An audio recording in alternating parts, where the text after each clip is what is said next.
వెలుగుదువు, కనికరించండి. ప్రభు నిత్య నిబంధన ప్రోక్షణ రక్తముతో కడిగి శుద్ధీకరించండి. నూతన తైలాభిషేకముతో అభిషేకించి నీ ప్రజల క్షేమము రక్షణార్థము నీ కుమారుని ద్వారా నీ నామ ఘనత కొరకు మాత్రమే మరొకసారి మమ్మల్ని మేలుకై జ్ఞాపకం చేసుకున్నామని ప్రార్థన చేస్తూ ఉన్నాం. ప్రత్యక్షంగాను ఆన్లైన్లో పరోక్షంగా వాక్యం వింటున్న వారందరినీ కూడా దీవించమని మేము ప్రార్థన చేస్తూ ఉన్నాం.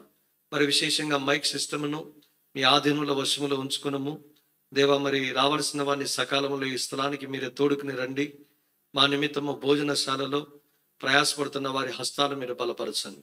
మేమందరము కలిసి ఏకముగా మీ నామమును గొప్ప చేసే సమయాన్ని ఎంతో దీవెనకరంగా చేయమని, మా కొరకు నిత్యత్వంలో ఏవైతే మీరు సిద్ధపరిచారో వాటిని మాకు మీరు అనుకరించి మమ్మల్ని మీరే దీవించమని కోరుతూ మీ దయగల హస్తాలకు కృపావాక్యానికి నన్ను మమ్మల్ని అప్పగించుకొని మా ప్రార్థన ఆలకించినందుకే స్తుతిస్తూ, మాకు కాదు యెహోవా, మాకు కాదు, నీ కృపా సత్యములను బట్టి మీ నామునికి మహిమను ఆరోపిస్తూ యేసు క్రీస్తు ప్రభువారి అడిగి ఊహించిన దానికంటే అత్యధికముగా చేయ శక్తి గల అమూల్యమైన ప్రభు నామమున స్తుతించి ప్రార్థిస్తున్నాము తండ్రి, ఆమేన్. దయచేసి గమనించండి, రాజమండ్రి పీస్ వారి వాహనం అడ్డుగా ఉన్నదని సెలవిస్తున్నారు. ఆ వాహనం పక్కకు తీయవలసిందిగా ప్రభు నామమున మీకు మనవి చేస్తున్నాం. రాజమండ్రి వారి హౌస్ ఆఫ్ పీస్ వారి యొక్క వాహనం అడ్డుగా ఉన్నదని చెప్తున్నారు. దయచేసి త్వరగా వెళ్ళి తీసివేయవలసిందిగా ప్రభు నామమున మనవి చేస్తున్నాం.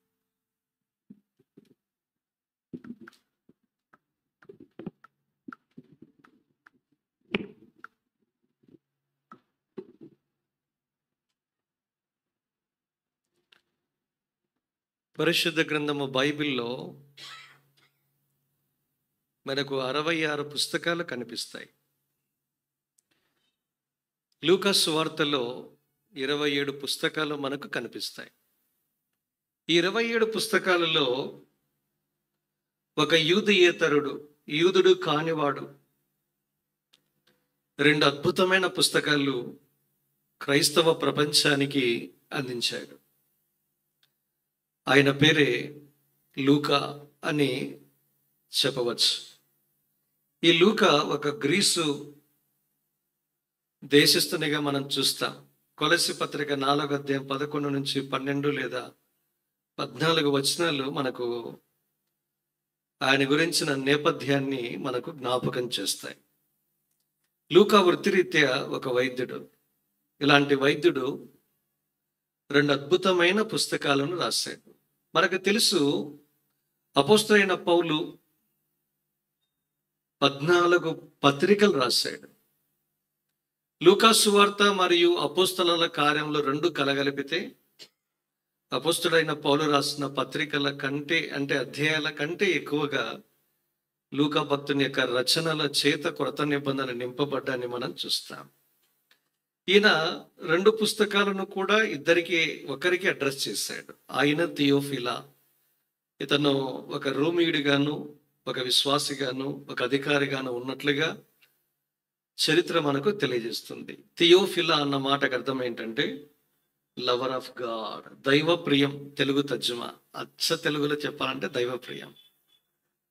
కనుక దైవ ప్రియంగా పిలువబడే ఈ థియోఫిలస్ థియోఫిలకి అడ్రస్ చేస్తూ ఆయనకి 2 పుస్తకాలు రాశాడు. ఎందుకండి అంటే ఆయన కూడా ఒక అన్యుడే కనుక ఆయన యొక్క విశ్వాసాన్ని స్థిరపరిచి విశ్వసించు అతి పరిశుద్ధమైన దాని మీద, అంటే వాక్యం మీద తన జీవితాన్ని కట్టుకోవడానికి లూకా రాసినటువంటి రచనలు లేదా ఈ 2 పుస్తకాలు ఎంతైనా సాయం చేస్తూ వచ్చాయి. ఈ దైవజనుడు యేసుక్రీస్తు యొక్క జీవిత చరిత్రను గురించి అద్భుతంగా వర్ణించాడు. మనకు తెలుసు, యేసు ప్రభువారి యొక్క పుట్టుకను గురించి గొప్పగా చెప్పే సువార్తల్లో మనకు 2 కనబడతాయి. ఒకటి మత్తయి సువార్త కనిపిస్తుంది, రెండవది లూకా సువార్తలో కనిపిస్తుంది. చాలా చిన్నవాడిగా పుట్టినప్పటి నుంచి రికార్డ్ అయినటువంటి ఇన్సిడెన్సెస్, కానీ మార్కు కానీ యోహాను కానీ పెద్దగా మనకు పరిచయం చెయ్యరు. అందుకే యేసుక్రీస్తు ప్రభు యొక్క జన్మము మొదలుకొని ఆయన యెరూషలేము వైపుగా చేసిన ప్రయాణం అంతటిని గురించి లూకా భక్తుడు వివరించాడు.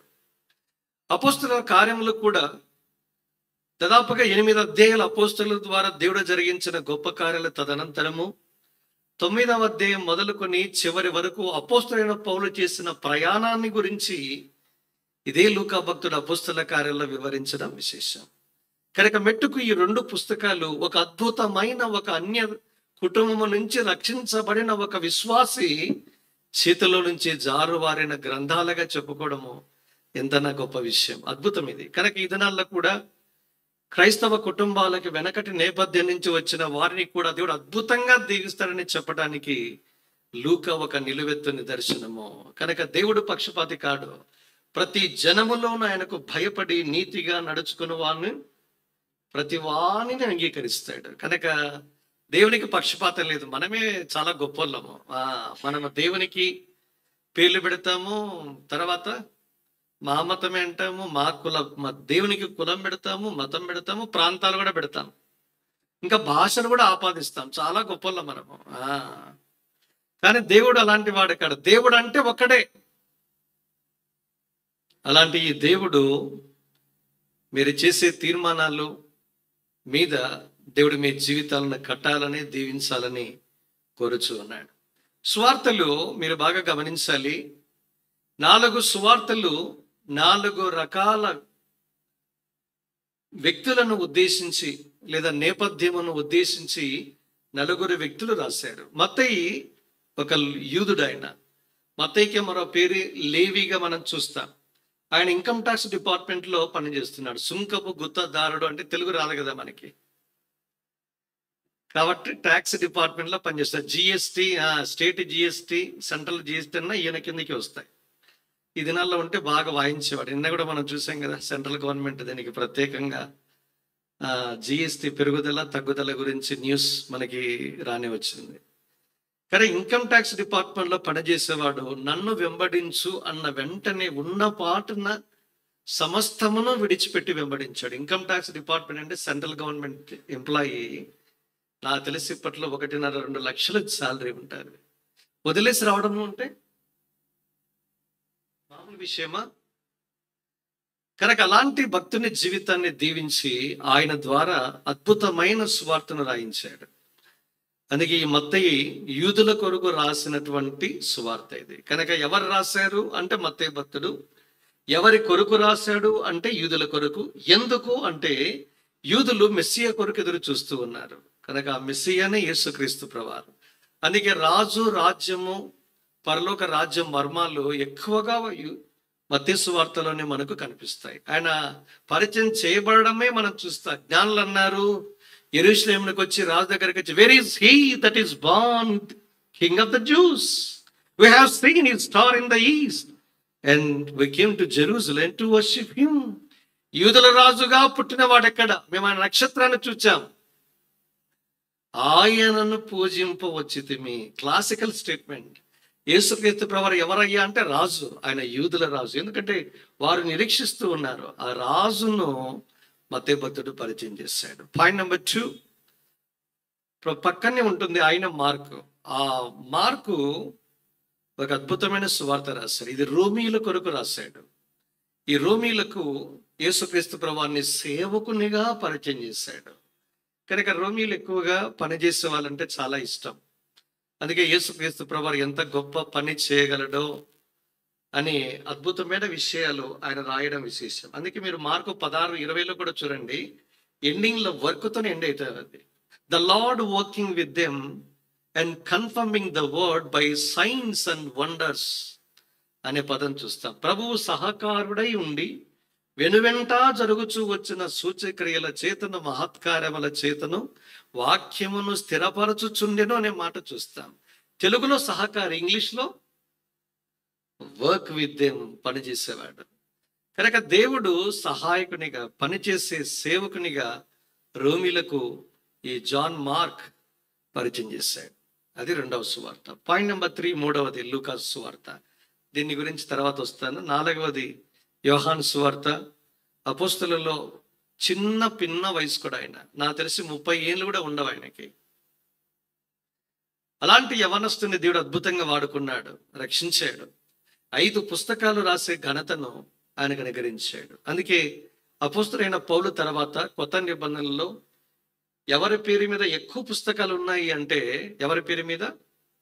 యోహాను భక్తుని మీదనే. ఆయన పేరుతో 5 పుస్తకాలను మనము కొత్త నిబంధనలో చూస్తాం. ఈ యోహాను సువార్త భక్త కోటికి యూనివర్సల్, అంటే భక్త కోటికి రాయబడింది. సార్వత్రిక ప్రపంచానికి ఈ సువార్త రాయబడింది. ఈ సువార్తలో యేసుక్రీస్తు ప్రభువాన్ని యోహాను భక్తుడు సన్ ఆఫ్ గాడ్, దేవుని కుమారుడుగా పరిచయం చేశాడు. ఇక ముచ్చటగా ఈ 3 తర్వాత 4వది అదే లూకా సువార్త. నేను క్రోనలాజికల్ ఆర్డర్లో వెళ్ళడం లేదు, ఎందుకంటే మన భాగం దగ్గరికి వస్తూ దీన్ని ముగించడానికి ఈ పదం. ఈ లూకా భక్తుడు గ్రీకుల కోసం రాశాడు కనుక మనం చెప్పుకున్నాం కదా, గ్రీసు దేశస్థుడని. గ్రీకులు ఉద్దేశించి ఈ సువార్త రాశాడు. ఈ సువార్తలో యేసుక్రీస్తు ప్రభువాన్ని పర్ఫెక్ట్ సన్ ఆఫ్ మ్యాన్, పరిపూర్ణ మనుష్య కుమారునిగా పరిచయం చేశాడు. మనకు తెలుసు లూకా 19:10లో వెరీ పాపులర్ వర్డ్స్, నశించిన దాన్ని వెదకి రక్షించుటకు మనుష్య కుమారుడు లోకంలోనికి వచ్చాడు. మనుష్య కుమారునిగా ఆయన గ్రీకులకు పరిచయం చేశాడు. కనుక 4 సువార్తికులు 4 వ్యక్తులను ఉద్దేశించి 4 గంటల క్రీస్తు యొక్క చిత్రపటాన్ని ప్రపంచానికి లేదా ఆ 4 వర్గాలకి ఆయన పరిచయం చేశాడు. అలాంటి లూకా భక్తుడు రాసిన సువార్తల్లో ఒక అధ్యాయము 10, ఒక 2 వచనాలు 41, 42, ఒక ఫ్రాగ్మెంట్ అవసరమైనది ఒక్కటే. One thing is needful.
ఐదు విషయాల్లో మొదటిది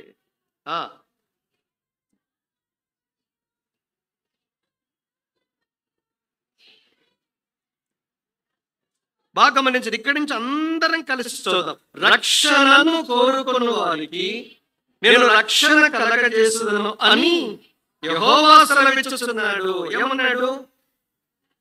రక్షణను కోరుకున్న వారికి నేను రక్షణ కలగజేస్తాను. You have to choose the salvation of God. దేవుని యొక్క రక్షణ నీవు నేను కోరుకోవాలి. వాస్తవానికి రక్షణను దేవుడే కోరుకున్నాడు. దావీదు ఈ కీర్తన రాయడానికంటే ముందు, దావీదు ఈ ప్రార్థన చేయడానికంటే ముందు దేవుడే ఈ రక్షణను కోరుకున్నట్టుగా కూడా మనము దేవుని వాక్యంలో చూస్తాం. నేను రెండింటిని బ్యాలెన్స్ చేయాలా, ఎందుకంటే పాత కొత్త నిబంధనలను బ్యాలెన్స్ చేసుకుంటూ వెళ్ళాలి. దావీదేమో ఒకవైపున రక్షణ కోరుకున్న వారికి దేవుడు రక్షణ దయచేస్తాడు. మరి ఈ దేవుడి రక్షణ ఏం చేశాడు? ఈ రక్షణను నీ కొరకు నా కొరకు ఏర్పరిచాడు. 2వ తెస్సలోనికీయులకు రాసిన పత్రిక 2వ అధ్యాయం 13లో మనం చూస్తాం. అక్కడ రాయబడిన మాట ఏం రాశాడు? ప్రభు వలన ప్రేమింపబడిన సహోదరులారా, ఆత్మ మిమ్మును పరిశుద్ధ పరచుట వలనను రక్షణ పొందుటకు దేవుడు ఆది నుండి మిమ్మును చాలా ఆది నుండి దేవుడు నిన్ను ఏర్పరచుకున్నాడు.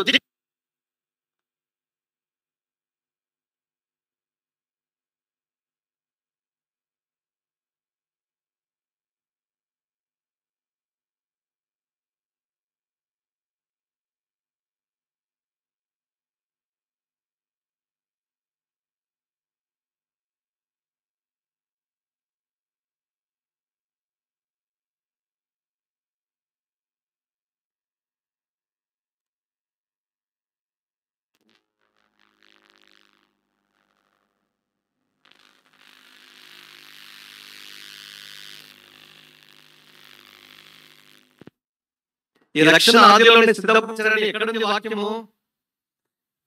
లూకా సువార్త 2వ అధ్యాయం 29వ వచనము 32లో మధ్య భాగంలో మనం చూస్తాం. అయ్యా, నీవు సకల ప్రజల ఎదుట సిద్ధపరిచిన నీ రక్షణ నేను కన్నులారా చూస్తున్నాను. సకల ప్రజల ఎదుట దేవుడు సిద్ధపరిచాడు. ఒక జనాంగం కోసము కాదు ఇది, ఒక తరగతి వారి కోసం కాదు, ఒక కులము, ఒక ప్రాంతము, ఒక భాష, ఒక మతము, ఒక వర్గము కాదు. సకల ప్రజల ఎదుట దేవుడు సిద్ధపరిచిన ఈ రక్షణ ఆదిలోనే సిద్ధపరిచాడు. అలాంటి రక్షణ నీవు నేను పొందాలని నిన్ను నన్ను ఏర్పరచుకున్నాడు. ఇదినా ఏర్పరచుకునబడిన దేవుని ప్రజలుగా ఇక్కడ కూర్చున్న మనం కూడా ఏం కోరుకోవాలి, ఏం ఏర్పరచుకోవాలి? You have to choose salvation. ఇలాంటి రక్షణను మీరు కూడా కోరుకోవాలి. దేవుడే ఈ సిద్ధపరిచిన రక్షణ ఆదిలోనే సిద్ధపరిచినప్పుడు అయ్యే ఈ రక్షణ నాకు కూడా ప్రసాదించు. I need this salvation. ఈ రక్షణ కావాలి, నాకు కూడా ప్రసాదించు. కోరుకోవాలి, ఎంపికలు చేయాలి. చాలా మంది ఇక్కడ యవనస్తులు అనేక మంది ఉన్నారు. మీరు అనుకుంటున్నారు ఎన్నో సార్లు అనేక కూడికలకు మీరు వస్తారు, వాక్యం వింటారు, కానీ ప్రతిస్పందించకుండా మీరు వెళ్ళిపోతారు. కానీ చాలా సార్లు దేవుడు దుఃఖపడతాడు. దేవుడి నీతో నాతో మాట్లాడుతున్నప్పుడు ఏం కోరుకోవాలో నీకు దేవుడు సెలవిచ్చినప్పుడు నేను దాన్ని కోరుకోవడానికి ప్రతిస్పందించాలి, వేగిరపడాలి, సిద్ధపడాలి, ఆలస్యం చేయొద్దు.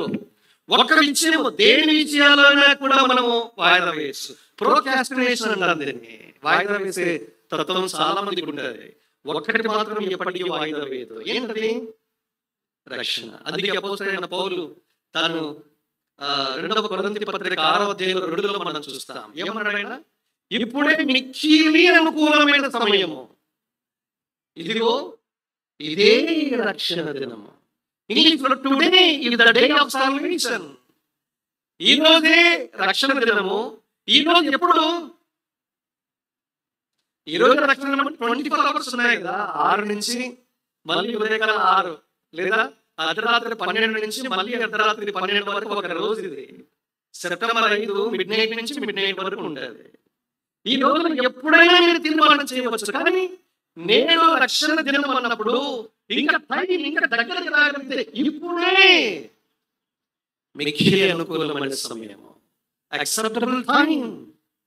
ఇలాంటి మిక్కిలి అనుకూలమైన సమయంలోనే మీరు రక్షణను కోరుకోవాలి. ఇంకా రక్షణను కోరుకోకుండా వెలపట ఉన్న వారికి 2 ఆశీర్వాదాలు మీకు జ్ఞాపకం చేసి నేను ముందుకెళ్తాను. రక్షణ ఎందుకు? రక్షణ ఇచ్చేవారు ఎవరు అంటే రక్షకుడు. ఎందుకంటే రక్షణ ఇచ్చేవారిని రక్షకుడు అంటాం. రక్షకుడు రక్షణ ఎందుకు ఇవ్వాలి? ఎక్కడి నుంచి రక్షణ? లూకా సువార్త 1వ అధ్యాయం 21లో మనం చూస్తాం. తన ప్రజలను వారి పాపముల నుండి ఆయనే రక్షించును. ఆ పదం మీరు గమనించాలి. కనుక రక్షణ ఎందుకు కోరుకోవాలి అంటే, నీ పాపముల నుండి నిన్ను నన్ను విడిపించడానికి వచ్చిన రక్షకుడు ఒకే ఒకడు, ఆయనే యేసుక్రీస్తున్నారు.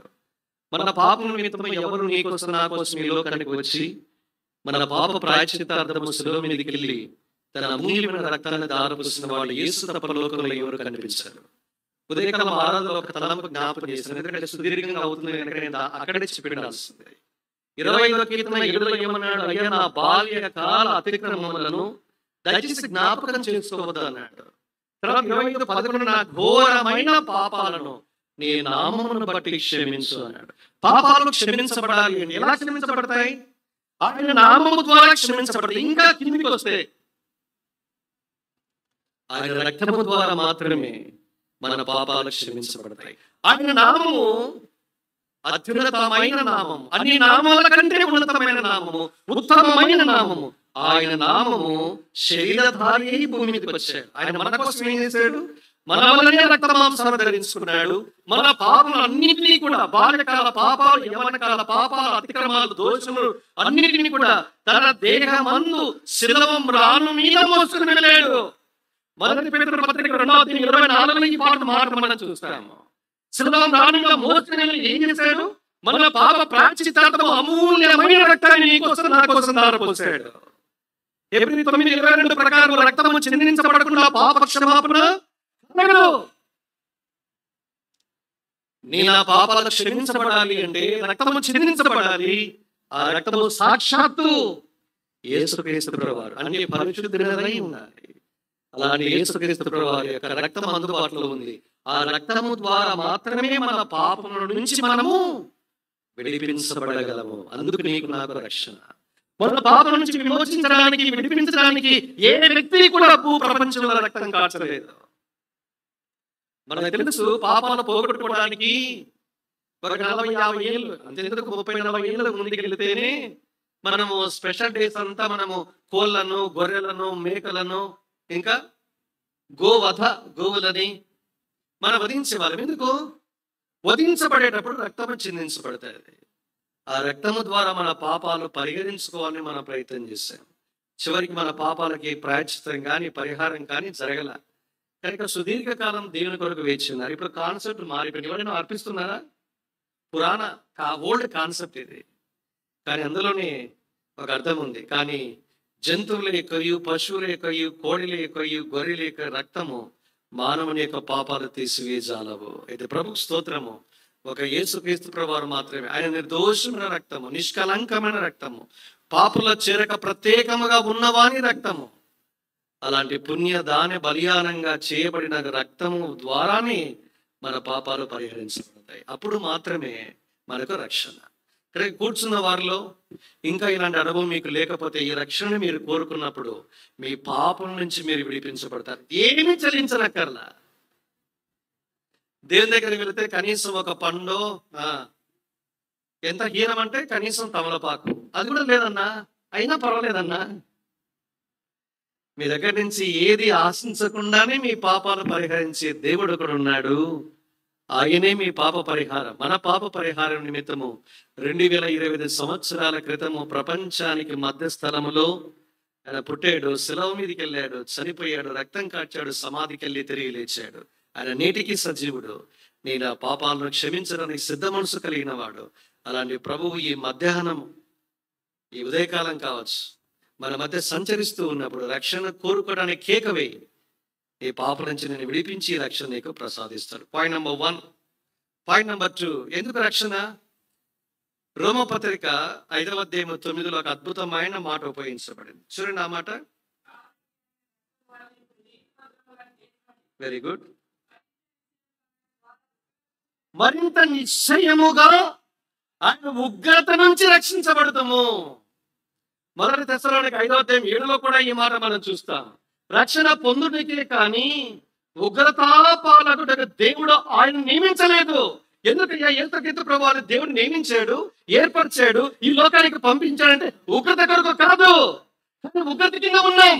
ఎందుకు ఉగ్రత? రోమపత్రిక 1వ అధ్యాయం 18లో మనం సమస్తమైన భక్తిహీనత మీదను, సత్యమును అడ్డగించు దుర్నీతి మీదను దేవుని కోపము, దేవుని యొక్క ఉగ్రత పరలోకము నుంచి బయలుపరచబడుతూ ఉంది.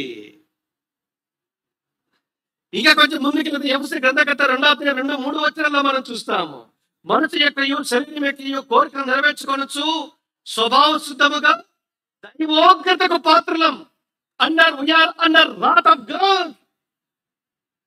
ఇప్పటికే మనం అందరము కూడా ఉగ్రత కింద ఉన్నాము. శరీర సంబంధమైన కోరికలు మనం చెప్పనక్కర్లేదు. శరీరంతో పాపం చేయకపోయినా శరీరములో ఉంది మనస్సు. మనసులో నుంచి ఏమొస్తాయి? మనస్సు యొక్క కోరికలు, తలంపులు, ఊహల్లో మనం తప్పిపోయిన వారము. No exception. ఇక్కడ కూర్చున్న వాళ్ళు ఎవ్వరు మినహాయింపు లేదు, మీతో పాటు మేము కూడా.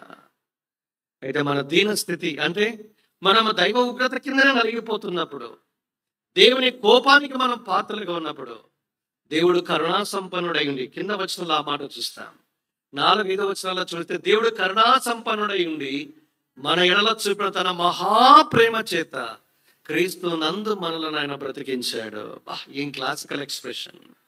ఉగ్రత నుంచి నన్ను రక్షించడానికి, పాపముల అపరాధముల చేత చచ్చిన నన్ను బ్రతికించడానికి మహాప్రేమను నీడల నాయడల ఆయన కుమ్మరించాడు. అందుకే ఈ పరలోకపు ప్రేమ పరలోకము నుంచి పరిశుద్ధాత్మ ద్వారా మన హృదయాల్లో కుమ్మరించబడింది.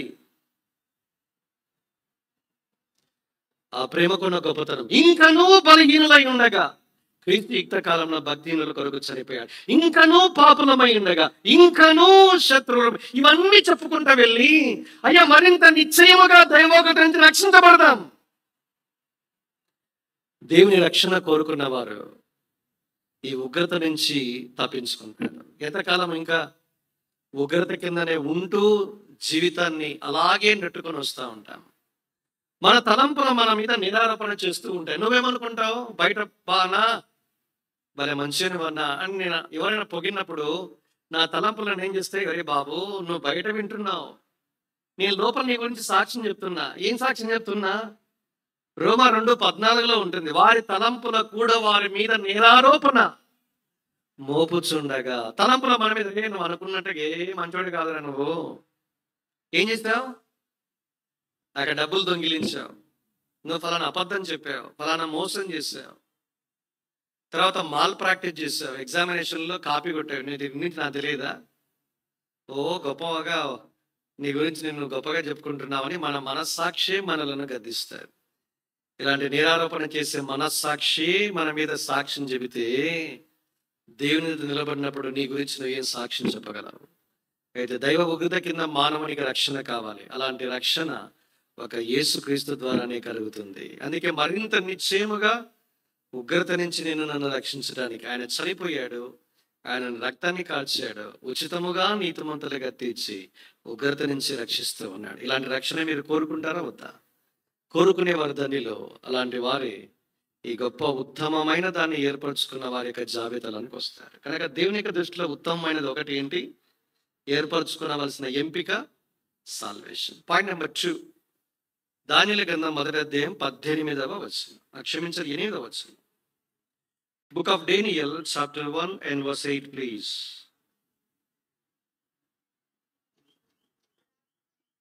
అందరం కలిసి చదువుదాం.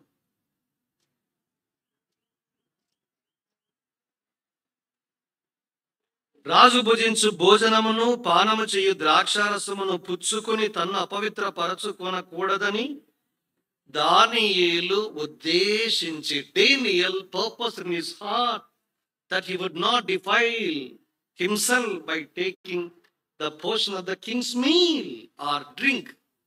రాజు భుజించు భోజనము చేత ద్రాక్షారసము చేత తన అపవిత్రుడు కాకుండా ఉండాలని ఉద్దేశించాడు. పర్పస్ అనే చోట మేడప్ హిజ్ మైండ్ అనేది ఒక వర్షన్. ఇంకా వేరే వర్షన్లోనికి దాని మూల పదాల్లోనికి వెళ్తే Daniel chose to become holy. దానియేలు చేసిన గొప్ప ఎంపిక ఏంటంటే, తీర్మానం ఏంటంటే, ఒక ఉద్దేశం ఏంటంటే, ఆయన చేసుకున్న ఉత్తమమైన ఏర్పాటు ఏంటంటే, నేను అపవిత్రుని కాకుండా ఉండాలని తీర్మానించుకున్నాడు, ఉద్దేశించాడు. ఫర్మ్ డిటర్మినేషన్ అంటారు దాన్ని. పర్పస్ అన్న మాట ఇంగ్లీష్లో మీరు చూస్తే, పర్పస్ అన్న పదాన్ని మూల పదాన్ని చూస్తే ఫర్మ్లీ డిటర్మైన్డ్ అంటే ప్రగాఢమైన వాంఛతో ఇదే తీర్మానం, దీని నుంచి నేను బయటికి తొలగను. అపవిత్రత మీకు కలుగుతూ ఉంది అంటే ఇలాంటి తీర్మానం చేసుకున్నప్పుడు ఏం చేస్తారంటే మీరు లేదు కాదని చెప్తారు. ఉదాహరణకి యూదా గ్రంథంలో ఒకే ఒక పుస్తకం, ఒకే ఒక పత్రిక, అది 23వ వచనంలో ఒక మాట ఉంటుంది, అగ్నిలో నుండి కొందరిని లాగినట్లు లేదా లాగమని చెప్పాడు. తర్వాత వారి శరీర సంబంధమైన అపవిత్ర ప్రవర్తనను ఏమాత్రము ఒప్పుకొనక అన్నాడు. చూడండి, తర్వాత దాన్ని అసహించుకున్నాను. ఒప్పుకొనక అనే మాట ఎప్పుడు వస్తుంది? అపవిత్రత వద్దు కాదు అని firm determination. He choose to be holy. నేను పవిత్రంగా ఉండాలనే కోరిక అది దానియేలుకు ఉంది. ఓ తిమోతి, పౌలు అన్నాడు, కీప్ యువర్సెల్ఫ్ ప్యూర్. నిన్ను నీవే పవిత్రంగా ఉండునట్లు కాపాడుకో, చూసుకో. Your decision, your choice must be to become holy. పవిత్రంగా ఉండాలన్న కోరిక, వాంఛ, తీర్మానము నీలో నాలో ఉండాలి. ఒక యవనస్తుడు, నాకు తెలిసి 14-15 ఏళ్ళు కూడా ఉండవు. ఒక చిన్న యవనస్తుడు 15 ఏళ్ళు అంటే 10వ తరగతి అనుకుంటాను నేను. అలాంటి వాడు కాని దేశానికి వెళితే కాని ప్రాంతానికి వెళితే కాని వారి మధ్య నివాసం ఉన్నప్పుడు కాని భోజన పదార్థాలు తీసుకుని రాబడ్డాయి. మన గురించి ఎవరికి తెలియదు అని అనుకున్నాం అనుకోండి, వేరే దేశాలకు వెళ్తే ఏం చేస్తారు మీరు? ఏదైనా చేయొచ్చు. కానీ తన హృదయ అంతరంగంలో చూడండి, వీడు తినచ్చు తాగచ్చు ఆయన, ఇక్కడ అంతరంగంలో ఒకే ఒక ఆశ. ఏమన్నాడు? శరీర సంబంధమైన అపవిత్ర ప్రవర్తనని ఒప్పుకోలేదు ఆయన. ఏమన్నాడు ఆయన? హి సెడ్ నో అన్నాడు. లేదు కాదని ఒప్పుకోలేదు, వద్దన్నాడు. అంతేకాదు, ఏం చేశాడు? పవిత్రంగా ఉండాలని తీర్మానించున్నాడు, ఉద్దేశించాడు. he had to choose to become holy or to live a life of sanctity. అంటే పవిత్రమైన జీవితం కొరకు మీరు ఎంపిక చేయాలి. మొదటిది సాల్వేషన్, రక్షణను కోరుకోవాలి. రెండవది సాంక్టిఫికేషన్, పవిత్రమైన జీవితం కొరకు మీరు తీర్మానాలు చేయాలి. ఇది మనం జీవించే లోకం 21st సెంచరీ అంతా పవిత్రమైన లోకమే. మన పవిత్రత చూడాలంటే సినిమా థియేటర్లకి వెళ్ళనక్కర్లా, ఇంట్లో టీవీ కూడా లేదన్నా అయినా పర్వాలేదన్నా, స్మార్ట్ ఫోన్ ఉంటే చాలు. ఇతర అపవిత్రత దావాలంగా వచ్చి పడుతుంది. ఒక్క క్లిక్ నొక్కితే చాలు. అపవిత్రమైన ఈ లోకంలో దేవుని కొరకు పవిత్రంగా జీవించాలన్న ఎంపిక నువ్వు చేయకపోతే అపవిత్రమైన లోకంతో పాటు నీవు నేను కొట్టుకొని పోతాం. కానీ పవిత్రత కొరకు మీరు తీర్మానించుకుంటే అది దేవుని చిత్తం. అందుకే మనం చూస్తాం, మొదటి తెస్సలోనికి రాసిన పత్రిక 4వ అధ్యాయం 5వ వచనంలో, పరిశుద్ధత యందు తన ఘటమును ఎట్లు కాపాడుకొనవలనో ఎరిగి ఉండుటయే God's choice or God's mind, God's will. దేవుడు ఒక ఎంపిక చేశాడు. ఆయన పరిశుద్ధుడు, ఆయన పిల్లలు కూడా పవిత్రంగా ఉండాలని దేవుడు కోరుకున్నాడు. అందుకే మనం ఏం చేయాలి? ఎట్లు తన ఘటమును కాపాడుకోవడంలో నువ్వు ఎరిగి ఉండాలి. అంటే ఎట్లా అపవిత్రత వస్తుంది, ఎట్లా నేను అపవిత్రపరచబడతానో మనం ఎరిగి ఉండాలి. మనకు అందరికీ తెలుసు, మనం చూసే చూపుల ద్వారా అపవిత్రత వస్తుంది. చూసే సీరియల్స్, చూసే అన్వాంటెడ్ వీడియోస్, పిక్చర్స్, మూవీస్, ఇవన్నీ కూడా మనం చూస్తాం. దాని ద్వారా అపవిత్రత వస్తుంది. తర్వాత వింటాం, అపవిత్రమైన మాటలు మనం వింటాం, అపవిత్రమైన సంభాషణ, అపవిత్రమైన వ్యక్తులు మాట్లాడుకునే మాటలు, ఇవన్నీ అపవిత్రమైన ముసలమ్మ ముచ్చట్లు మీ జీవితాన్ని పాడు చేస్తాయి. అందుకే దేవుని చిత్తము మనం తెలుసుకున్న తర్వాత ఇదే మార్గం. చెప్పాను కదా, ఆయన మార్గము పరిశుద్ధమైంది. ఆ మాట నన్ను ఎంతగానో ఆకర్షిస్తుంది. దేవుడు పరిశుద్ధుడు, ఆయన చిత్తము పరిశుద్ధత, ఆయన మార్గము పరిశుద్ధత, చివరికి ఆయన ప్రజలు పిల్లలము కూడా మనం కూడా పరిశుద్ధంగా ఉండాలి. అందుకే యవన ప్రాయంలో పరిశుద్ధంగా జీవించడం చాలా ప్రాముఖ్యం. ఎంతో మంది యవనస్తులు, ఒక దానియేలు కనిపిస్తాడు, ఒక యోసేపు కనిపిస్తాడు. ఇలాంటి యవనస్తులు నాకు రోల్ మోడల్స్. వాళ్ళే స్టార్స్, సూపర్ స్టార్స్ వాళ్ళు. మనమేమో ఈ స్టార్స్ వెంబడిస్తూ ఉంటాం. వాళ్ళ గురిగా మీరు కలిగి ఉండండి, అద్భుతంగా మీ జీవితము అద్భుతంగా ముగించబడుతుంది. దానియేలు 15వ ఏట ఒకవేళ వెళితే ఆయన చనిపోయేంత వరకు దానియేలు బబులోనులోనే ఉన్నాడు. అక్కడే చనిపోయాడని కూడా చరిత్రకారులు అంటారు. ఆయన చనిపోయే సమయానికి వయసు 82 years అన్నారు. నేను అనుకున్నాడు 13 ఏళ్ళకి వెళ్ళాడు అంటే 75 ఏళ్ళు బబులోనులో ఉన్నాడు ఆయన. అంటే ఎంతగా ఇన్ఫ్లుయెన్స్ చేశాడు అంటే, 4 రాజులను 4 రాజులను 3 రకాల రాజ్యాలను ప్రభావితం చేశాడు. బబులోను సామ్రాజ్యం మీద ప్రభావం చూపించాడు. తర్వాత ఎవరు వచ్చారు? మాదీయులు వచ్చారు, 2వ సామ్రాజ్యం అది. 3వది ఎవరు వచ్చారు? పారసీక రాజ్యం అంటాము. 3 రాజ్యాలు వచ్చాయి. తర్వాత 4 రాజులు పరిపాలన చేశారు. మొదటిది నెబుకద్నెజర్, 2 బెల్షస్సార్, 3 దర్యావేషు మాదీయుడు, 4 కోరెషు పారసీక రాజ్యం. 4 రాజులు మారారు, 3 రాజ్యాలు మారాయి. కానీ మార్పు చెందని BAS, Babylonian administrative service, which is equal to IAS. అంటే ఇండియన్ అడ్మినిస్ట్రేటివ్ సర్వీస్ లాంటిది అది, ఐఏఎస్ లాంటి వాడు. హోదాది. అలాంటి స్థితిలో, హోదాలో బబులోను సామ్రాజ్యం అంతటిని ప్రభావితం చేశాడు. కారణం ఏంటో తెలుసా అండి? ఇంత ఘనతను ఎలా వచ్చింది? Because of sanctity. మీరు పవిత్రంగా కాపాడుకుంటే మిమ్మల్ని దేవుడు హెచ్చిస్తాడు. ఒక ఉదాహరణ మీకు చెప్తాను. 45వ కీర్తన 7 కావచ్చు. హెబ్రీ 1వ అధ్యాయం 8వ వచనంలో ఒక మాట మనకు కనిపిస్తుంది. ఏముంటుంది అక్కడ? నీవు నీతిని ప్రేమించావు, దుర్నీతిని ద్వేషించుచున్నావు, అందుచేత నీ దేవుడు నీ తోడివారి కంటే నేను హెచ్చించినట్లుగా ఏం చేశారంట? ఆనంద తైలముతో నిన్ను హెచ్చించున్నట్లుగా. ఎవరితో? నీ తోడివారు. మీరు చాలా మంది చదువుకుంటున్నారు, ఇంకా మీకు బంగారు భవిష్యత్తు ఉంది, భవిష్యత్తు చాలా ఉంది, మీరు చాలా చూడాలా, అనుభవించాలా, సుఖించాలి. ఏ గవర్నమెంట్ ఎంప్లాయీని 75 ఏళ్ళు పెట్టుకోరు, మనకి తెలుసు అంతా. 60 ఏళ్ళకి వద్దులేనన్నా అన్నా డబ్బులు ఇవ్వడానికి చాలా కష్టంగా ఉన్నామని 60 ఏళ్ళకి ఇంటికి పంపిస్తారు. దానే రిటైర్మెంట్ అంటాం మనము. 13 ఏళ్ళకి వెళ్ళిన వాడు 82 ఏళ్ళకు చనిపోతే 70 ఏళ్ళు, 75 అన్నారు క్షమించండి, 69 ఇయర్స్ 70 ఇయర్స్ దగ్గర దగ్గర ఎంత ప్రభావితం చేయించాడు? ఇదేనా ప్యూరిటీ అన్నది, పరిశుద్ధత అన్నది శక్తివంతమైనది. జనరేషన్స్ ని ప్రభావితం చేస్తారు. మీరు పవిత్రంగా జీవిస్తే మీ పేరు తరతరాలు గుర్తించుకుంటారు. దానియేలు ఒక ఉదాహరణ. ఇప్పటికీ చెప్పుకుంటూనే ఉన్నాం. 2025లో కూడా ఎప్పుడో యేసుక్రీస్తు ప్రభువారికి పూర్వమైన పురాణ ఒక జోసఫ్ పురాణ ఆదికాండ పుస్తకాలు ఉన్న వాడిని గురించి ఇంకా మాట్లాడుకుంటూనే ఉన్నాం. ఎందుకు? Because of their commitment in relation to holiness or sanctification.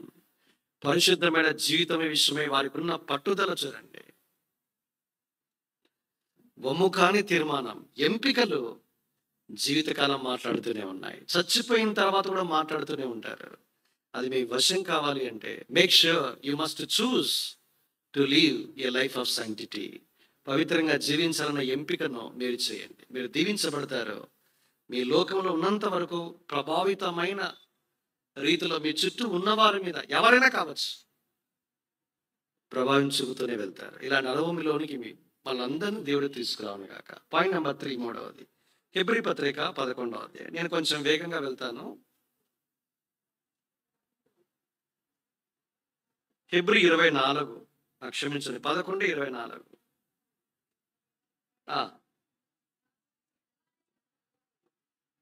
చదవనమ్మా.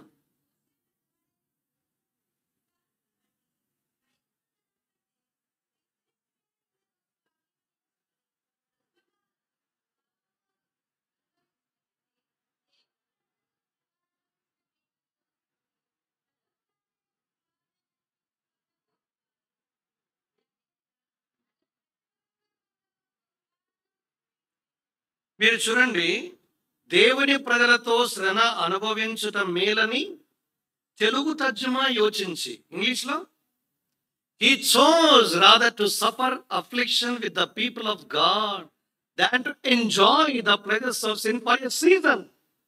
He chose అన్నాడు చూడండి. అని ఎంపిక చేశాడు, ఏర్పరచుకున్నాడు. ఏంటి? దేవుని ప్రజలతో శ్రమ మేలు. He chose to suffer affliction with the people of God. కనుక ఆయన చేసిన తీర్మానం ఏంటంటే శ్రమలే నాకు మేలు. అదే ఆశీర్వాదం. క్రీస్తు విషయమైన నింద గొప్ప భాగ్యం. ఐగుప్తు యొక్క ధనాన్ని ఆయన ఏం చేశాడు? పక్కన వేసినట్లుగా మనం చూస్తాం. నాకు చాలా ఆశ్చర్యం అనిపిస్తుంది. ఆ దినాలలో ఐగుప్తు అన్నది పవర్ఫుల్ కంట్రీ, శక్తివంతమైన దేశం. దాన్ని ఏలుబడి చేసే అవకాశము మోసకొచ్చింది. వాస్తవానికి ఫరో కుమార్తె యొక్క కుమారుడు అనిపించుకుంటేనే రాజసింహాసనం ముందు కూర్చుంటారు. కానీ వద్దనుకున్నాడు. ఏ తెలివి తక్కువ వాడని అనుకుంటారండి? ఈ దినాల్లో ఏ అడ్డదారులైనా తొక్కాలి, ముఖ్యమంత్రి కావాలి. లోకం తిరుగుతురండి, మోస తిరుగుతురండి, ఎంత భిన్నంగా ఉందో. చేయని ప్రయత్నం ఉండదండి మనము. ఇప్పుడు ఓట్ చోరనే నిదానము బాగా వైరల్ అవుతా ఉంది. ఓట్ల దోపిడీ లేదా దొంగతనం అన్నది ఒక సెన్సేషనల్ న్యూస్. ఇప్పుడు ప్రపంచవ్యాప్తంగా ఇది వేవ్ తరంగంలాగా కదిలి వెళ్ళిపోతుంది.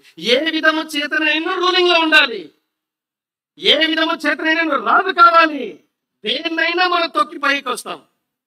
మనుషులను చంపడానికి కూడా మనం వెనకంజ వేయము. ఇక్కడ ఒక మనుషుడు ఉన్నాడు, ఇక్కడ యవనస్తుడు. ఈ మాట చెప్పే సమయానికి ఫరో కుమార్తె యొక్క కుమారుడు లెస్ దాన్ 40 years, 40 ఏళ్ళ లోపే. 120 ఏళ్లతో మనం పోస్తే 40 ఏళ్లకు మోసి కూడా యవనస్తుడనే మనం చెప్పచ్చు. ఎందుకు? మనం 60 ఏళ్ళు బతకడమే గ్యారంటీ లేదు. అది గగనం అయిపోయింది ఇప్పుడు. 60 అంటే 120 ఏళ్ళు అంటే 40 ఏళ్ళ వయసు అతను ఇంకా యవనస్తుడే. అలాంటి వాడు ఇంకా పెళ్లి కాలేదు. పెళ్లి కాని యవనస్తుడు ఎంతగా ఉవ్విల్లుతారంటే ఎక్కాలరా, నేను పదవి చేపట్టాలి, నేను రాజు కావాలి, పరిపాలించాలి, ప్రపంచానికి రాజు, సామంత చక్రవర్తి. ఇలాంటి వాని దగ్గరికి ఆఫర్ వస్తే ఏం చేశాడు? ఈ చూస్ ఎంపిక చేశాడు. ఏం కావాలా? నాకు శ్రమలే కావాలి, సింహాసనం వద్దు. Hats off. అందుకు ఆయన దేవుడు ఎంతగానో కనపరిచాడు. ఆయన చేసిన ఎంపిక in order to suffer affliction with the people of God, than to enjoy the pleasures of sin for ఈ సీజన్. అల్పకాలము పాప భోగం అనుభవించట కంటే, భోగం అంటే ప్లెజర్, సంతోషం. ఎంతకాలం ఉంటుంది? 3 రకాల భోగాల గురించి బైబిల్ చెప్తుంది. నేను ఇప్పటికే ముగించాలా? సరే, కొంచెం వేగంగా వెళ్తాను. మొదటిది ఏ భోగము? సుఖభోగము. అది మొదటి తిమోతి పత్రిక 5వ అధ్యాయం 6లో మనం చూస్తాం. రెండవది ఏ భోగము? మార్కు సువార్త 8వ అధ్యాయములో 18లో మనం చూస్తాము. ధన భోగము అనే మాట మీకు కనిపిస్తుంది. ఐ థింక్ నేను తప్పు చెప్పకుండా ఉండడానికి వాక్యం తీస్తా ఉన్నా.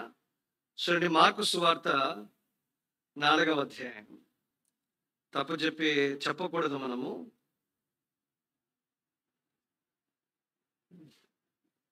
లూకా సువార్త రండి, లూకా 8వ వచనము 14వ వచనం మధ్య భాగం. 8:14 ధనభోగం. చాలండి. లూకా 8:14లోనేమో ధనభోగము, మొదటి తిమోతి 5:6లోనేమో సుఖభోగము, హెబ్రీ 11:24-25లో ఏ భోగము? అల్పకాల పాప భోగం. ఈ 3 భోగాల గురించి కొత్త నిబంధన చెప్తుంది. ఇవన్నీ వద్దండి ఆయన. ఇవన్నీ వద్దుకుని శ్రమలు కావాలని కోరుకునేవాడు, ఫుల్ కాకుండా ఇలాంటి వాడు. ఈ దినాల్లో రాజ్యము, సింహాసనము, పదవి, అధికారం ఎవరైనా ఇస్తారు అంటే పరిగెత్తుకుంటా చివరికి యేసుక్రీస్తు వారు కూడా మనం వదిలేస్తాము. కానీ క్రీస్తు విషయమైన నింద గొప్ప భాగ్యం అని ఎంచుకున్నాడు. ఎందుకు అంటే కింద అన్నాడు, ఏలైనగా ప్రతిఫలముగా పొందబో బహుమానము మీద దృష్టి ఇచ్చాడు. ఆయన దృష్టి అంతా బహుమానం. ఎవరా బహుమానము? యేసుక్రీస్తు ప్రభువారే. ఎలా చెప్పగలము? ఆదికాండం 15వ అధ్యాయంలో మొదటి 3 వచనాలు మీరు చూస్తే అబ్రాహాము చాలా దిగులుతో ఉన్నాడు. అయ్యా, నువ్వు ఎంత ఇస్తే నాకేంటి, నా పెద్ద దాసునికి వెళ్ళిపోతుంది కదా, నేను కుమారుడు లేనివాడు అంటే ఒక అద్భుతమైన మాట చెప్పాడు. 3లో అన్నాడు, ఏమన్నాడు? అబ్రహామా, నేను నీకు కేడెమును, నీ బహుమానము అత్యధిక మగును. తెలుగు తర్జుమా. నేను మిమ్మల్ని ప్రోత్సహిస్తూ ఉన్న ఇంగ్లీష్ బైబిల్ చదవాలని. ఇంగ్లీష్ ఏముంది? I am thy shield and I am thy exceeding great reward. I am thy exceeding great reward. నేనే నీకు అత్యధికమైన బహుమానం. మీరేం కోరుకుంటారు? మీకు అందరు హిస్టరీ చదువుతారు కదా 10th క్లాస్ వరకు. ఒక రాజు ఉన్నాడు, ఢిల్లీ సుల్తాన్. పరిపాలించాడు, చచ్చిపోయాడు. వాస్తవానికి ఆ రాజు ఎవరనంటే ఒక బానిస. రాజ్యాలన్నింటినీ జయించుకుంటూ వెళ్తున్న తర్వాత రాసి వజ్ర వైడూర్యాలు ఉన్నాయి కదా, అవన్నీ రాసి అంతటినీ పూసి, నా సైనికులారా, నాతో పాటు యుద్ధంలో సహకారులైండి, ఈ విజయానికి కారకులైన వాళ్ళ రండి, మీ భాగాన్ని మీరు తీసుకుని పోండి అంటే ఒక్కొక్కడు వస్తున్నాడు, తీసుకుని పోతూ ఉన్నాడు. చివరికి ఒకడు మిగిలిపోయాడండి. ఆ భాగం దగ్గరకు వచ్చేసరికి, బాబు నీదే అవకాశం, తీసుకో అన్నాడు. సార్ నాకేమొద్దండి అన్నాడు. ఆశ్చర్యపోయాడు. మరి ఏం కావాలి? నువ్వే కావాలి. సినిమా టైటిల్ కాదు. ఎవరైనా చెప్పగలరా? ఈ వజ్ర వైడూర్యాలు వద్దు, ఇంకా మరకత మాణిక్యాలు అంతకన్నా వద్దు, కానీ నువ్వే కావాలి, నువ్వు వింటే చాలయ్యా అన్నాడండి. మనం పాట పాడతాం కదా, పాట మాత్రం పాడతాము, అయితే జీవితంలో అర్థము పరమార్థాన్ని మనము లోతుగా అనుభవించాం. నీవే కావాలి నాకేం వద్దు అన్న తర్వాత అతని తదనంతరము చేతిలో చదివితే అతనే ఢిల్లీకి ఒక సుల్తాన్గా రాజుగా పరిపాలన చేసి చచ్చిపోయాడు. I'm the exceeding great reward, నేనే నీకు అత్యధికమైన బహుమానం. యేసును కోరుకున్నాడు, యేసు మీద దృష్టి నిలిపాడు. క్రీస్తు విషయం నిందాశ్రమలనే కోరుకున్నాడు. ఇది మీరు శ్రమను అనుభవిస్తే రానున్న ప్రపంచంలో అత్యధికమైన బహుమానాన్ని మీరు సంపాదించుకున్నారు. దేవుడికి ఇచ్చి నష్టపోయేవాడు ఎవరు లేరు. పేతురు అన్నాడు, సార్ సమస్తం విడిచిపెట్టి నేను మాకేంటి అన్నాడు. ఆయన అన్నాడా లేదా? లూకా మత్తయి 19లో ఉంది, తర్వాత 20లో జవాబు ఇచ్చాడు ఆయన. మాకేంటి ఎప్పుడైతే అన్నాడో ఇహలోక మందు అన్ని చెప్పుకుంటా పోయి 100 ప్రతిఫలము మీరు పొందుతారు అన్నాడు. ₹1 ఇస్తే ₹100 ఇచ్చే బ్యాంక్ ఏదైనా ఉందా? ₹1 వడ్డీ ₹100 ఇచ్చేది ఏదైనా ఉందా? దివాలా తీస్తుంది అది. కానీ దేవుడు ఇక్కడ ₹1 నువ్వు పోగొట్టుకుంటే ప్రభు కొరకు ₹100 నువ్వు సంపాదిస్తావు. నేను మీకు అర్థం కావడానికి చెప్పాను. మళ్ళీ నేను ఇంకా ₹1 పోగొట్టుకుని ₹100 రాలేదు కదా అని మళ్ళీ నెక్స్ట్ ఇయర్ నన్ను అడిగారు మీరు. 100 ఫలం మనం పొందుతాం, అద్భుతంగా, దానికంటే ఎక్కువగా పొందుతాం. దేవుడు మీ కొరకైన అత్యధికమైన బహుమానాన్ని సిద్ధపరుస్తాడు. శ్రమలు, బాధలు, కష్టాలు, తృణీకారము, అవమానము, నిందలు అనేక మంది అనుభవిస్తూనే ఉంటారు. యేసు ప్రభువును అంగీకరించారు, అవమానం, కన్నీళ్ల పర్యంతమై ఈ స్థలానికి వస్తే నువ్వు ధన్యుడవు, ఎందుకంటే మీ బహుమానం అత్యధికం అవుతుంది. మీరు ఎంపిక చేసుకున్నారు, ఈ క్రీస్తే కావాలి, కోరుకున్నారు. దేవుడు మీ జీవితాల మీద ఆమోద ముద్ర వేస్తాడు, మిమ్మల్ని గణపరుస్తాడు. మీ తీర్మానాన్ని గణపరిచి మిమ్మల్ని కూడా హెచ్చించి గణపరుస్తాడు. ఇలాంటి దేవుడు మీరు చేసుకునే ఎంపికల విషయంలో అన్యాయస్తుడు కాదు. నేను చివరిగా చెప్తాను లూకా సువార్త 10, ఎందుకంటే మన సమయం అయిపోయింది కనుక ఒక తలంపును మాత్రమే జ్ఞాపం చేస్తా. లూకా సువార్త 10వ అధ్యాయం రండి, 40వ వచనం ఒకటి చదవండి.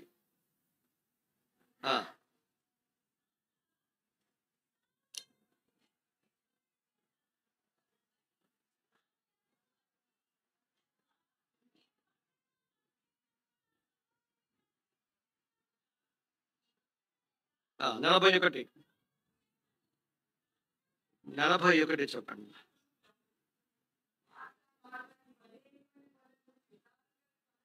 చాలు, అవసరమైనది ఒకటే. ఏముంది? మీరు చూడండి, మరియమ్మలో కొత్త నిబంధనలు ఎంతమంది ఉన్నారు?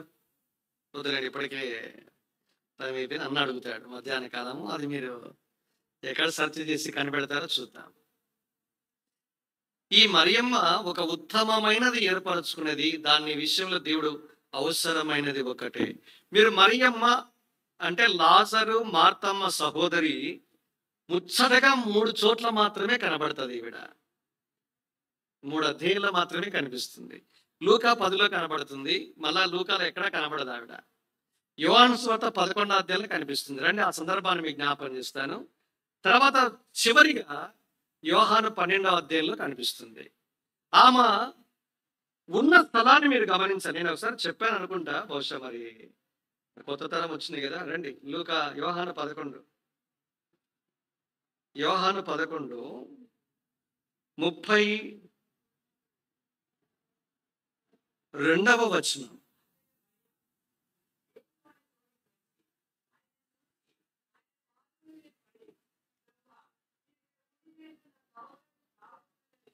పన్నెండవ అధ్యాయం 3వ వచనం.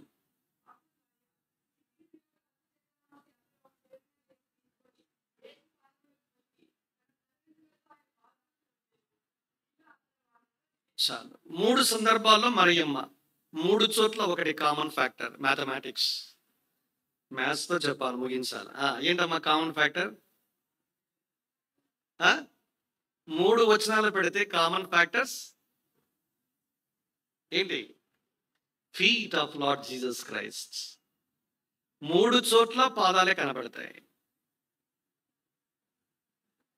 తిరుపతికి పోవాలి అంటే మొదట పాదదర్శనం చేసుకొని పోవాలి. ఆ పాదాలు ఈ పాదాలు. ఇక్కడి నుంచి బహుశా ఇది జనరేట్ అయిందేమో నాకు అనిపిస్తూ ఉంటుంది. మీరు చూడండి, మనిషి దేహములో మనము తలకాయను పూజించము. ఏం పూజిస్తాము? పాదాలనే పూజిస్తాం. అద్భుతంగా మరియమ్మ ఆమె ఎన్నుకున్న ఒక మంచి స్థలం ఏంటంటే యేసు పాదాలు. 3 చోట్ల కామన్ ఫ్యాక్టర్. నేను 3 విషయాల గురించి స్టెప్స్ మళ్ళీ చెప్పకూడదు. నేను ముచ్చటగా ముగించాలంటే ఒక మాటతో, ఎవరైతే యేసు పాదాల దగ్గర కూర్చుంటారో అదే ఉత్తమమైనది, అదే అవసరమైనది. ఇది అవసరమైనది ఒకటే. ఇలాంటిది మీ జీవితంలో చేయకపోతే యేసు పాదాల దగ్గర నీ జీవితాన్ని ఆరంభించాలని ప్రేమతో మిమ్మల్ని బ్రతిమలాడుచూ ఉన్నాం. బై ప్రోడక్ట్ ఏంటి? 40వ వచనంలో తొందరపాటు ఉంది. 40వ వచనంలో ఏముంది? విచారము ఉంది. క్షమించని, చింత ఉంది. 41లో ఏముంది? చింత ప్లస్ తొందరపాటు ఉంది. లేకుంటే ముచ్చటగా 3 పదాలు ఉన్నాయి. జీవితంలో తొందర లేకుండా జీవించడానికి యేసు పాదాలే శరణ్యం. మీ జీవితంలో ఉన్న ప్రతి చింత, వ్యక్తిగతమైన చింత, చదువుపరమైన చింత, ఆర్థికపరమైన చింత, భవిష్యత్తు కొరకైన చింత, వివాహాన్ని గురించిన చింత, పిల్లల గురించినటువంటి చింత, ఫీజుల గురించినటువంటి చింత, ఆరోగ్యపరమైన చింత, ఏ చింత అయినా ముగించడానికి నీవు కోరుకొనవలసిన అవసరమైన ఒకే ఒక స్థలం, అదే యేసు పాదాలు. చివరికి తొందర కూడా లేని స్థలము, విచారము లేని స్థలము, తర్వాత చింత లేని స్థలం విచారము. మనుషుని విచారము ఎంతైనా కృంగతీస్తుంది. ఎంతో మంది మనుషుల ముఖాల్లోనే విచారం కొట్టొచ్చినట్టుగా కనబడుతూనే ఉంటుంది. కనుక జీవితాల్లో విచారాలెన్నో, కానీ పరిష్కారం ఒకటే, అదే యేసు పాదాలు. జీవితాల్లో చింతలెన్నో, చింత లేదుక యేసు పుట్టెను. ఆ యేసు పాదములను ఆశ్రయిస్తే చాలు, చింతలన్నీ ఎగిరిపోవడాన్ని మనం చూస్తాం. జీవితంలో తొందర లేకుండా ఒక మంచి నిఖార్సన తీర్మానాలు చేయడానికి, తొందరపాటు లేని నిబ్బరమైన జీవితానికి చిరునామా యేసు పాదాలు. అలాంటి యేసు పాదాలు ఇంకా నీ జీవితంలో ఆచరించకపోతే, జీవితంలో దేని గురించి నన్ను విచారం కలిగిన వాడిగా ఉంటే, పేతురు అద్భుతమైన సలహా చెప్పాడు. ఏం చెప్పాడు? మీరు దేనిని గురించి చింతపడద్దు. Don't be anxious for nothing. Why? మీరు దేనిని గురించి చింతపడద్దు. ఎందుకన్నా? He cared for you. మిమ్మల్ని గురించి చింతించుచున్నాడు. మీ భవిష్యత్తు గురించి చింతిస్తున్నాడు. మీ జీవితాన్ని గురించి చింతిస్తున్నాడు. మీకోసమే చింతిస్తూ ఉన్నాడు. మిమ్మల్ని గురించి ఆలోచించి చింతించే దేవుడు ఉన్నాడు అని తెలిసినప్పుడు నువ్వు చేయాల్సిందల్లా అవసరమైన ఒకే ఒక మంచి కార్యం, ఉత్తమమైన కార్యం ఏంటంటే, దిగ్గున లేచి యేసు దగ్గరికి వచ్చి ఆయన పాదాల చింత పడవేసుకొని, ప్రభువా నా స్థితి ఇది, చింత, విచారము, దుఃఖము నన్ను వెన్నంటి ఉండి వెంబడిస్తూనే ఉంది. నిస్పృహలో ఉన్నా, దీనదశలో ఉన్నా, విచారము కలిగి మనోవేదనతో ఉన్నా, నన్ను నీవే గట్టెక్కించు, నా పాపాలను పరిహరించు. నీ రక్షణ కోరుకుంటూ ఉన్నా, నన్ను విడిపించి రక్షించు, నీ కుమారునిగా కుమార్తెగా స్వీకరించు. ఇదే నీ ప్రార్థన అయితే, అద్భుతంగా నేను తృప్తిపరచడానికి దేవుడు నిన్ను తీసుకుని వచ్చే ఏకైక స్థలం యేసు పాదాలు. It's a place of satisfaction. ఇదే ఉత్తమమైనది. ఇలాంటి ఎంపికను మీరు చేయగలిగితే నువ్వు ఇక్కడ నుంచి సంతృప్తితో, సమాధానముతో, నెమ్మదితో, సంతోషముతో ఈ స్థలం నుంచి వెళ్తావు. అలాంటి అనుభవం నీకు లేకపోతే ప్రభు దగ్గరికి రా. ఆ యేసు పాదాలు నీ కొరకు రక్తం కార్చాయి. ఆ యేసు పాదాల్లో మేకులు కొట్టబడ్డాయి. నీ కొరకు స్రవించుచున్న రక్తము, ఆ రక్తంతో కడుక్కో, నీ జీవితాన్ని పావనం చేసుకో, పవిత్రపరుచుకో. ఒక నూతన ఆరంభాన్ని ఆరంభించడానికి మంచి తీర్మానం చేసుకో. ఈ యేసు సజీవుడు ఇక్కడ మన మధ్య సంచరించుతూనే ఉన్నాడు. ప్రభు పాదాలను ఆశ్రయించే వారి కొరకు ఎదురు చూస్తూ, నీ ఎంపిక కొరకు ఆయన వేచి ఉన్నాడు. నీ తీర్మానం ఏంటి? రండి ప్రార్థన చేసుకుంటాం. మోకాల మీదకి వస్తాం.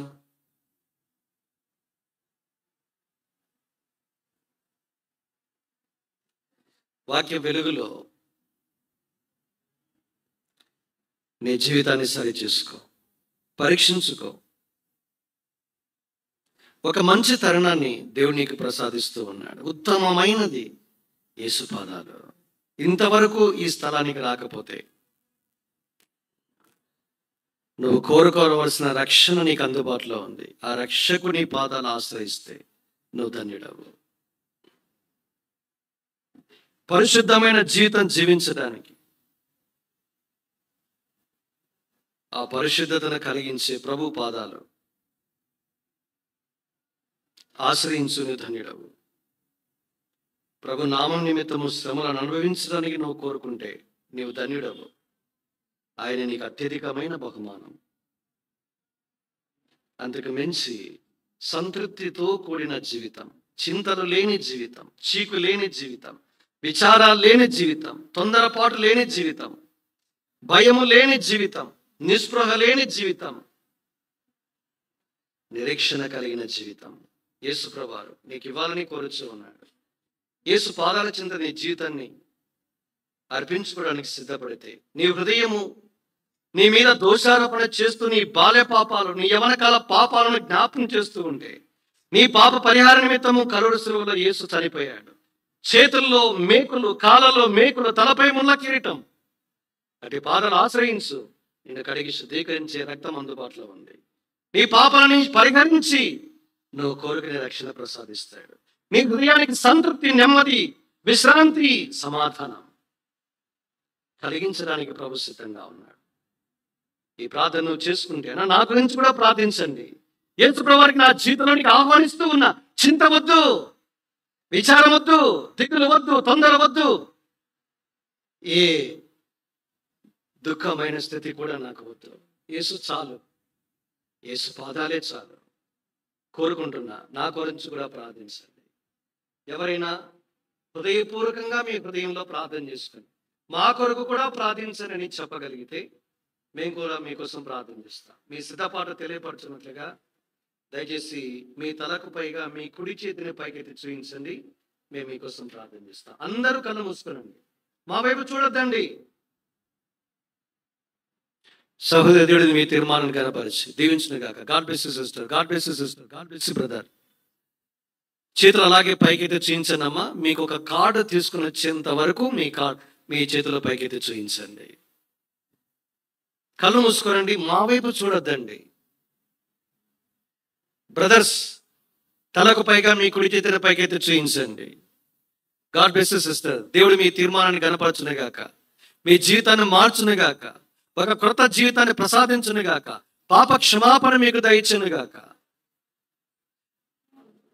ప్రభు ద్వారా నెమ్మది, సంతృప్తి, చింతలు లేని జీవితం, నిరీక్ష కలిగిన జీవితానికి దేవుడు మిమ్మల్ని నడిపించునుగాక.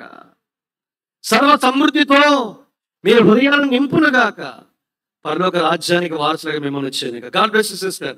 దేవుడు మీ తీర్మానం గనపరిచి మీకు పాప క్షమాపణ ప్రసాదించి ఒక క్రొత్త జీవితాన్ని మీకు కూడా దేవుడు ప్రసాదించునుగాక. ఇంకా ఎవరైనా ఉన్నారా? మీకు ఒక చిన్న పేపర్ స్లిప్ ఇచ్చేంత వరకు మీ కుడి చేతిని అలాగే చేయించండి. తీసుకున్న తర్వాత మీ కుడి చేతిని దించండి. ఎవరైనా ఉన్నారా? ఇంకా ఎవరైనా? చివరిగా అడుగుతూ ఉన్నాము. ఇంకా ఎవరైనా ఉంటే మీ కుడి చేతిని పైకెత్తి చూపించండి. బయటైనా లోపటైనా ఎవరైనా ఉన్నారా? ఎవరైనా ఉన్నారా? ఇంకా ఎవరైనా? కళ్ళు మూసుకోనండి, అటు ఇటు చూడొద్దండి. మాట్లాడుతున్నారు, అటువైపు ఇటువైపు చూస్తున్నారు.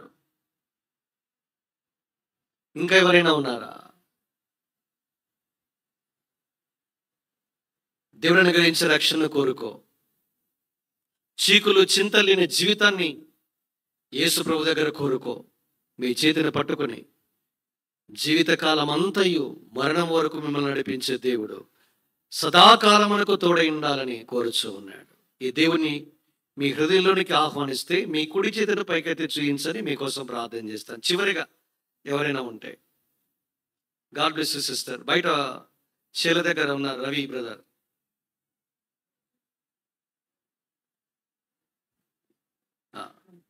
మీకోసం మేము ప్రార్థన చేస్తాం.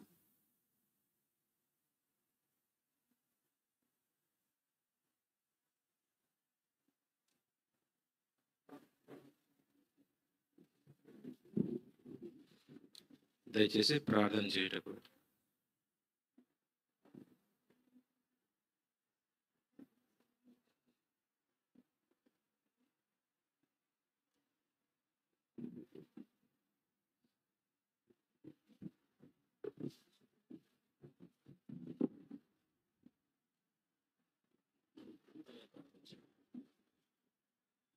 నమ్మకమైన దేవా, మీకు స్తోత్రములు చెల్లిస్తూ వస్తున్నాను. మీ దాసుని మరుగు చేసి ఈ యొక్క యూత్ మీటింగ్లో ఏది కోరుకోవాలో, ఏది ఉత్తమమైనదో మీరు తెలియజేస్తూ వచ్చిన మీ లేఖన భాగాన్ని బట్టి స్తోత్రాలు చెల్లిస్తున్నాను. అంగీకరించి తీర్మానం చేసుకుని వారు చేతులెత్తి దేవుని ఎదుటిలో నిలుచున్నట్టు కొరకై ఇచ్చిన వారి తీర్మానం బట్టి మిమ్మల్ని స్తుతిస్తూ వస్తున్నాను.